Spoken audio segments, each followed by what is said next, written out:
Hello সবাইকে, কেমন হয় বলো তো মাঝে মাঝে রান্না থেকে ছুটি পেলে? আমার তো বেশ ভালোই লাগে। এটা সেরকমই একটা দিন। সেদিন মেয়ের আবদারে মেয়ে খুব বায়না করছিল ও বাইরে খেতে যাবে।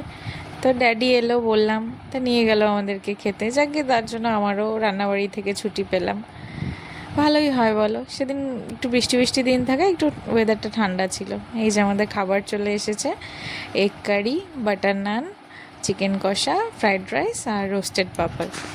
এই ছিল আমাদের ডিনারের মেনু। তো এই দিয়ে সবাই মিলে খুব আনন্দ করে মজা করে খেলাম। মেয়ের আবদারে গেলাম ঠিকই, ও তো ঠিক করে কিছু খেলোই না। যাকে মাঝে মাঝে বাচ্চাদেরও মন রাখতে হয়, সেই জন্যই যাওয়া আর কি। কিন্তু খাবার দাবারগুলো খুব ভালো ছিল। সবাই মিলে খুব সুন্দর করে সময় কাটালাম, গল্প করলাম, খাবার দাবার এনজয় করলাম। করে তারপরে এই যে বাড়ি চলে এলাম।